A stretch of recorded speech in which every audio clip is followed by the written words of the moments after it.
Hola Mónica. Hola Juan Carlos, ¿cómo estás? En los años 90 se produjeron importantes transformaciones en el sistema universitario.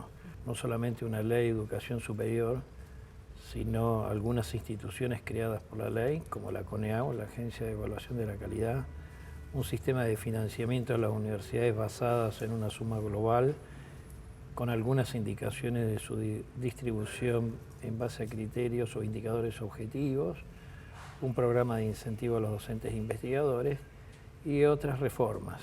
Han pasado más de 20 años y la pregunta es ¿qué ocurrió con esos cambios en el marco regulatorio y en las transformaciones realizadas? Sí, claramente la ley desencadenó un proceso, creo yo, de reforma estructural del sistema de educación superior y, bueno, en varios aspectos, en el financiamiento, en la evaluación, como vos decís, en el sistema de estadísticas, de información, en la forma de administración de la investigación, ¿no?, con la agencia. Yo lo que creo que esas transformaciones, más allá de si uno pudo o no haber en aquel momento haber apoyado o no, yo fui crítica de muchas de esas transformaciones, de la mayoría. En realidad salí a la calle en ese momento. Eres muy joven. Y era asesora de un diputado que estaba en otro partido y con otro proyecto de ley. Pero sí, lo que no se puede negar es que esas reformas calaron hondo y creo yo que entraron en la propia cultura del sistema universitario. Si me decís por qué, me parece que es porque se articularon con muchos procesos que son típicos de la universidad, ¿no? Específicamente, por ejemplo, la profesión académica, la cultura académica, de alguna manera fue funcional a las transformaciones. De hecho, el sistema de incentivos lo que generó es reforzar todos estos procesos en busca de prestigio que en general los académicos buscan, ¿no? Y que, bueno, no es un fenómeno solo nacional, sino internacional, a partir de publicaciones, congresos, etcétera. Con lo cual estas transformaciones en donde hubo lógicas competitivas, ¿no? No solo en el financiamiento, sino en sistemas más simbólicos. Creo que el programa de incentivos no solo implicó un adicional de dinero, sino que lo que distribuyó fue poder simbólico entre los distintos docentes. Pues fue funcional a todo esto y que de alguna manera eso explica por qué esas transformaciones perduran y se han hecho carne en la cultura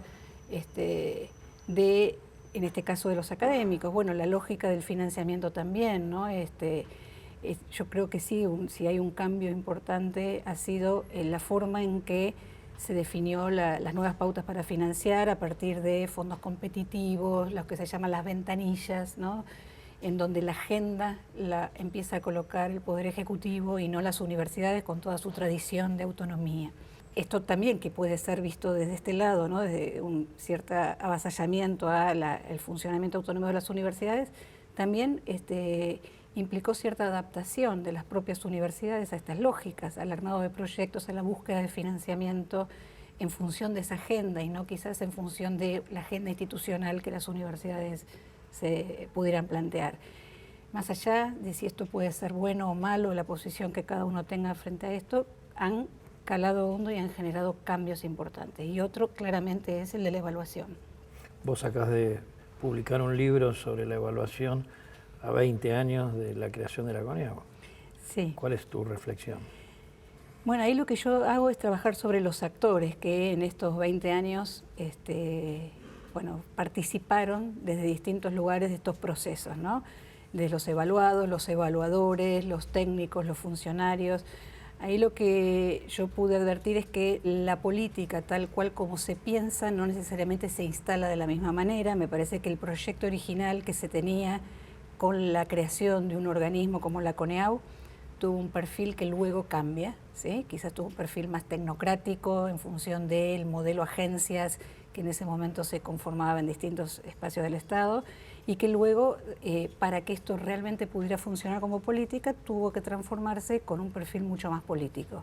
Entonces cambia el director ejecutivo a un comité con un perfil mucho más político y con más poder. La misma situación de los procesos de acreditación dando lugar a una acreditación parcial por 3 años sujeto al compromiso de mejora. Claro, no, por eso me parece que en ese sentido son enseñanzas, ¿no?, que hacen que la instalación de una política es un ida y vuelta, ¿no?, entre distintos focos de poder o de actores. Y en ese sentido me parece que la CONEAU o la política de evaluación tuvo etapas. Una primera etapa que luego de estos cambios fue una etapa de mucho aprendizaje institucional, en donde el perfil de los miembros realmente era potente, ¿sí? Más allá de sus pertenencias, sus grandes discusiones eran discusiones sobre qué era lo mejor dentro de este sistema. Y luego, bueno, pasó distintos momentos en donde creo que a esta altura ya los procesos empiezan a burocratizarse, a hacerse más mecánicos, incluso por la carga de trabajo y porque además los procedimientos ya están prácticamente instalados. Con lo cual ahí, bueno, de alguna manera lo que se insinúa es que estamos en un momento de hacer un salto cualitativo en estos procesos, ¿no?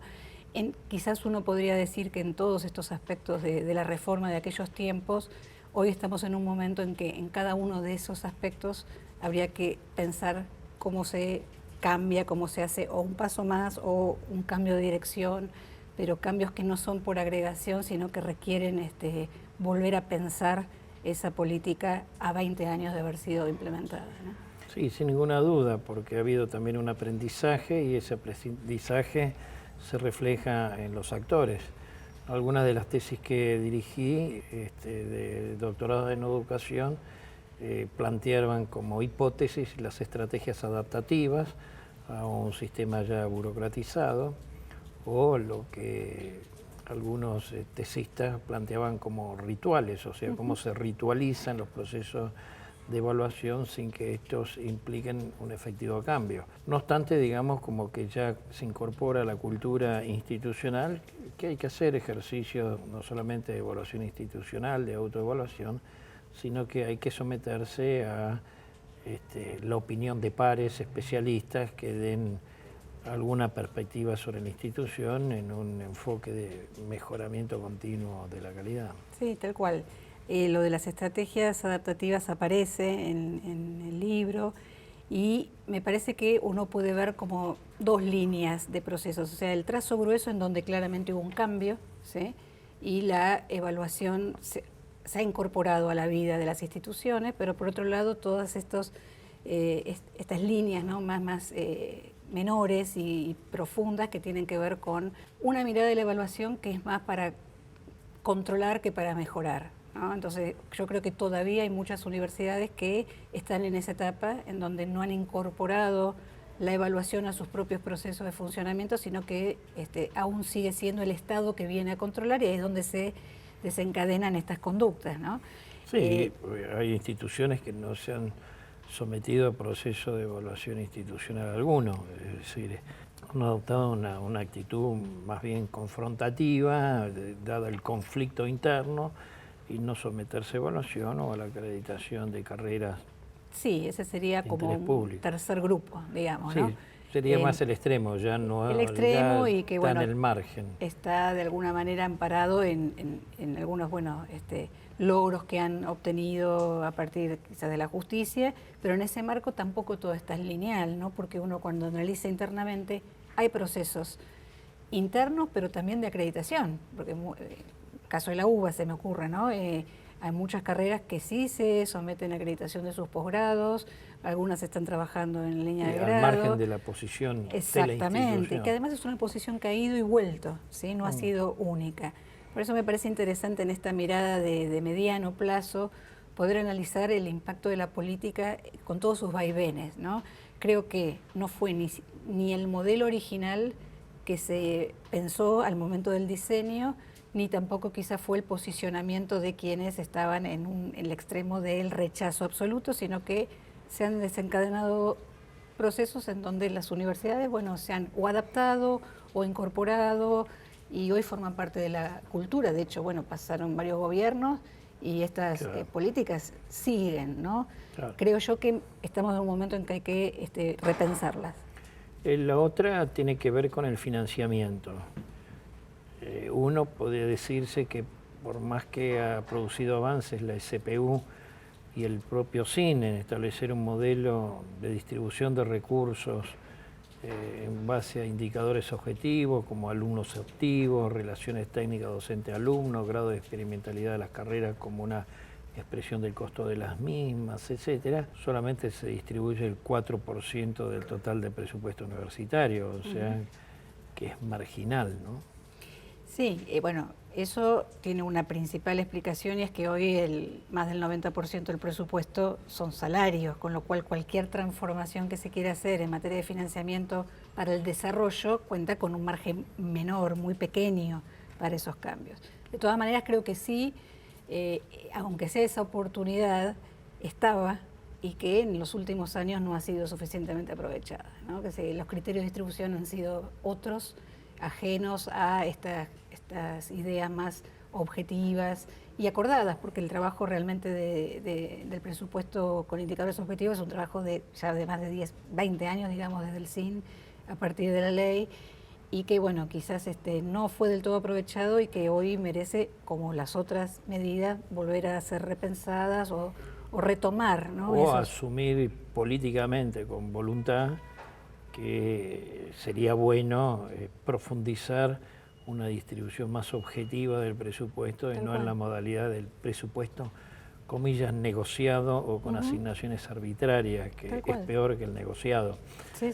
La literatura habla del presupuesto negociado en el Congreso y a veces nos encontramos con asignaciones del Ejecutivo que tornan entre la arbitrariedad dentro de la discrecionalidad. Sí, por eso la negociación en todo caso puede ser parte de este proceso, pero no la arbitrariedad. Digo, la idea del contrato programa integral, que fue una idea que me parece que además hay experiencia internacional en esto, implica mecanismos de negociación, pero sobre la base de objetivos, criterios transparentes y claros para todo el mundo, ¿no? Digamos que los contratos programas que ya se habían desarrollado en Europa, particularmente en Francia, porque estas cosas son las paradojas, ¿no? Obeto Ugad, que era la especialista francesa en el tema, nos trasladó esta experiencia de los contratos programa, y eso se materializó en el FOMEC y luego se profundizó en contratos programa con diversos enfoques, desde para el mejoramiento de la calidad de carreras sometidas a acreditación con compromisos a cumplir en plazos acotados a 3 años, u otras que tenían que ver con decisiones de la política pública, es decir, vamos a apoyar las ingenierías, vamos a apoyar las carreras de arte, vamos a apoyar esto, preséntense. ¿Cuál es tu valoración de eso? Porque también es cierto que a veces eso ha sustituido, en lugar de complementar, lo que puede ser un planeamiento estratégico institucional, ¿no? Creo que son dos líneas, ¿no? O sea, el instrumento es, bueno, entre este caso el contrato programa, que puede tener diferentes objetivos. Me parece que fue muy interesante, incluso posterior a los años 90, cómo esta idea, ¿no?, de la evaluación se fue complementando con la política de financiamiento, ¿no? Entonces uno puede hoy ver el recorrido de que luego de que las carreras se acreditan pasaron por momentos de apoyo financiero al mejoramiento en función de la acreditación, y luego siguió todo un trabajo que creo que hoy puede marcar un círculo. Yo creo que lo mismo se puede hacer a nivel de las instituciones, ¿no?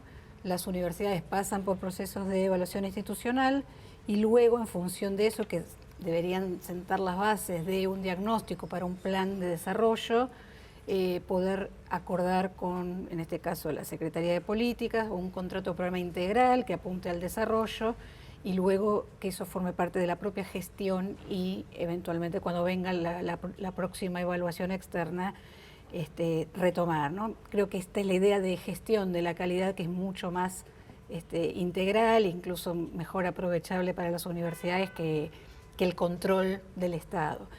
Creo que las dos líneas no son incompatibles, se puede trabajar en esos dos niveles. Hablemos un poquitito de la gobernanza de estos cambios institucionales. Una gobernanza es la de la CONEAU, 12 miembros con orígenes que provienen desde propuestas del Poder Legislativo, del Consejo de Rectores de Universidades Nacionales, del Consejo de Rectores de Universidades Privadas. Pero bueno, ya un ministro saliente de administraciones anteriores decía que no es bueno, digamos, tener simultáneamente ser miembro de la CONEAO y ser una autoridad universitaria, o ser miembro de la CONEAO y no contar con pergaminos suficientes desde el punto de vista de prestigio académico para estar en un organismo de dirección de un sistema de evaluación de la calidad.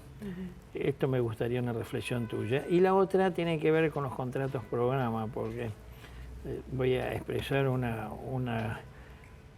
así como comparto que los contratos programa en los 2000 estuvieron vinculados por procesos de acreditación, cosa que no se inició en los 90, muy acotados con el FOMEC a las ciencias exactas, las ciencias básicas.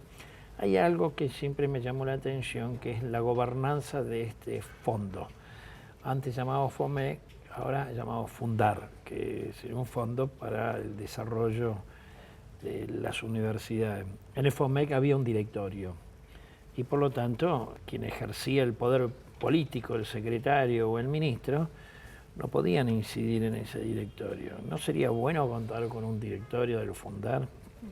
Por ejemplo, esa orientación de gobierno de las instituciones se trasladó a la agencia también, ¿no? A la Agencia de Promoción Científica y Tecnológica, o un directorio separado del secretario, hoy ministro de Ciencia y Tecnología. Es decir, ¿cuál es tu opinión sobre los temas de gobernanza de esas instituciones para asegurar transparencia, objetividad, etcétera, etcétera?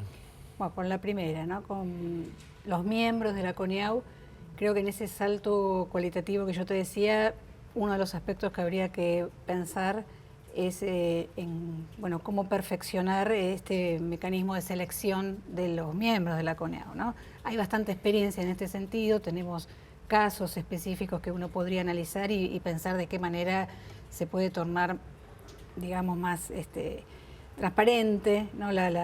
esa participación. Igual esto no significa, desde mi punto de vista, hacerlo científico a ese ámbito, porque está claro que si la CONEAU existe es porque hubo que combinar el aspecto técnico o la idea técnica o tecnocrática del momento en que se fundó con la realidad. O sea que creo que ese doble perfil lo tiene que mantener, pero que uno podría, a partir de la experiencia, ajustar un poco los requisitos, las condiciones, ¿no? Las incompatibilidades que hoy por ley no existen, o sea, todo es legal, pero uno podría pensar cómo ajustar. Respecto a la otra pregunta, a mí me lleva a pensar cuál fue el origen de la creación de la SPU, ¿sí? Que, bueno, es una creación de 1993, si no me equivoco, unos 2 años antes de la ley, que estaba además enmarcada en un modelo de gobernanza específico, ¿no? Si hasta ese momento no había SPU es porque el sistema estaba supeditado al funcionamiento de las propias políticas de las universidades. Cuando se crea la SPU, se crea con una función que es la de definir políticas nacionales. Sí, o sea, como que entra dentro del campo de la política pública. De la política pública. Con instrumentos, medidas. Y es por eso que a partir de ese momento aparece una línea abajo del presupuesto que es a distribuir por la SPU, ¿sí? Que tuvo de alguna manera el fin de ejercer esa función de lineamientos políticos que su propia creación le había dado como sus funciones. Con lo cual me parece razonable que la SPU disponga de fondos para poder ejercer ese rol que la propia ley le da, que es el de los grandes lineamientos políticos. Yo me refería más bien de otra perspectiva. En la política científica y tecnológica se suele diferenciar las funciones de definición de políticas, de promoción y de ejecución. Entonces, tenemos la SPU que define políticas, aun cuando sea en proceso de consulta con los actores, el cine, etcétera, etcétera. Después está el organismo que financia y después los que ejecutan, que son las instituciones perceptoras del financiamiento. El abordaje de los organismos de promoción, llámese FOMEC, Fundar, AMCIT, FONCIT, FUNTAR, cualquiera de las siglas de financiamiento, es tender a contar con un directorio, de modo tal que la incidencia del Ejecutivo, de la SPU, en este caso en un solo organismo, es de orientaciones, instrucciones de política, cosas a financiar, pero después la decisión puede ser tomado por un órgano colegiado, donde convivan, digamos, expresiones diferentes de las disciplinas, de regiones, etcétera, etcétera, ¿no? O sea, a eso es lo que me refiero. Bien, sí. Podría uno porque pensar... también es cierto que cuando no ocurre eso, puede ser de que después finalmente una institución universitaria es receptora de muchos contratos programas y otras son olvidadas. Y entonces ahí entra la política de la coyuntura, que realmente no es para elogiar que haya esto, ¿no? Ahí comparto que quien sea en la conducción de la Secretaría o un organismo descentralizado de financiamiento, tiene que guardar dentro de un organismo criterios de distribución lo más objetivos posibles. Correcto. En esto estamos en claro y estamos de acuerdo que la historia, sobre todo de los últimos 10 años, no ha ido en este sentido, ¿no? ¿Cómo hacerlo? Sí, quizás podemos ir más atrás si querés, habría que analizarlo, pero está bien, en el último tiempo uno ve que eso se ha profundizado. Pero es interesante porque el mejorar los sistemas de gobierno o la gobernanza de estos organismos va a contribuir a tener mejores políticas, menor discrecionalidad, entendida discrecionalidad ahí, eliminando la arbitrariedad, porque siempre hay actos discrecionales, el problema es si son arbitrarios o no. Otra cuestión que tiene que ver con el marco regulatorio fue la creación de universidades, ¿no? Tenemos la creación de universidades estatales y la creación de universidades privadas. En el caso de las estatales, te invito a reflexionar, es que el SIN tiene una facultad de emitir dictámenes a los proyectos de creación de nuevas universidades que no es vinculante. Pero llegó situaciones en donde el propio Congreso tomó decisiones sobre la creación de universidades sin contar con el dictamen, lo que alguien podría, no soy abogado, pero alguien podría decir hay un cumplimiento del marco regulatorio, porque una cosa es que exista un dictamen que no es vinculante, que es favorable o no favorable, negativo, y que igual se crea la institución. Entonces, sobre el tema me gustaría una reflexión porque ha habido, digamos, en los hechos, hay evidencia empírica que confirma la creación de universidades estatales sin que haya dictámenes del SIN, no porque el SIN no haya querido pronunciarse, sino que a veces es como un tratamiento express. La segunda reflexión que quisiera tuya es que en los 90 se percibió por el contexto que iba a haber un proceso de privatización. Y así se lo miró, proceso de privatización que sí ocurrió en el resto de América Latina. Los sistemas de educación superior tendieron a la privatización. En el colmo de los colmos, digamos, con muy bajos niveles de calidad, lo que algunos en la bibliografía llaman las universidades garage. Pero en el caso argentino tenemos un marco regulatorio estricto para la creación de universidades de gestión privada, y entonces también me gustaría una reflexión, porque los supuestos de que íbamos a atender a una privatización, finalmente esas hipótesis no fueron confirmadas en la evidencia, ¿no? Sí, respecto de la primera, se crearon universidades en distintas tandas, ¿no? Desde la creación, desde la ley hasta ahora, y que no necesariamente obedecieron a una política planificada de expansión del sistema, ¿sí? Sino que lo que predominó es la lógica de la que estamos hablando ahora, más política, más del pedido, de la localidad, del referente, del puntero, etcétera. Y de los intereses locales, exacto, que son legítimos, pero son intereses locales o regionales, expresados a través de los representantes del pueblo en el Congreso. El problema, vos lo apuntás en el tema de que al no haber un planeamiento por parte del Estado, una ausencia de planeamiento, estos procesos, este legítimo interés local o regional no se contextualiza en un marco de planificación. Entonces es donde se desencadenan estos aspectos específicos, si el SIN aprueba o no aprueba, digo, con una política de crecimiento más o menos consensuada y compartida en los ámbitos que correspondiera acordar, no hubieran sucedido estas cuestiones que, bueno, me parece que son típicas de un sistema en donde justamente lo que predomina es la lógica política, porque es un sistema que tiene estas características y es así con sus pros y sus contras, ¿no? Eso respecto de las del Estado, de las públicas. Respecto de las otras, comparto y no comparto lo que vos decís, porque si uno toma desde que asume Menem hasta que empieza a funcionar la CONEAU, la creación de universidades privadas, o sea que estamos en los 90, sí, la primera mitad de los 90. Fue el crecimiento, yo diría que de la misma cantidad de universidades de las que existían desde la ley Domingorena hasta ese momento. Y en algún momento hice el cálculo y era... sí, sí. Con lo cual uno podría decir que Argentina empezaba a compartir la tendencia latinoamericana de privatización. Comparto. O sea, el cambio o el giro se produce a partir del 93 y queda expresado en la ley que dice, no, para crear una universidad privada no es suficiente una voluntad, sino que es necesario cumplir determinados requisitos económicos de sustentabilidad porque el Estado no puede otorgar subvenciones y requisitos académicos. Entonces sí comparto con vos. O sea, había una retórica, yo me refiero a la ley, sí, comparto, había. Sí, es correcto. Luego uno podría analizar qué pasó luego, ¿no? Posley. Quizás después de la ley sucedieron varias cosas. Creo que en parte tal como se diseñó la política pudo haber ayudado a menguar esta tendencia. Creo que también tiene que ver con las propias características del sistema universitario argentino, con un fuerte predominio histórico de lo público, y quizás hay otras dimensiones a tener en cuenta que explican por qué Argentina no siguió la misma tendencia de Colombia, Brasil, México, Chile, ¿sí? Pero, digo, había un contexto de privatización que no se limitaba solo a la educación superior, en general, digamos, ¿sí?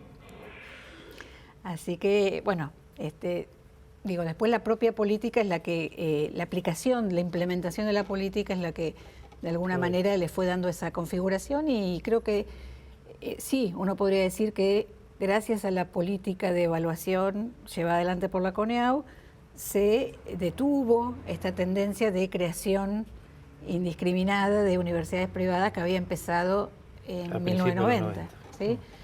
Bien, ¿querés hacer una síntesis o una reflexión final? A ver, yo siempre que trabajo estos temas en clase, yo tomo los años 90 como un momento fundacional, ¿sí?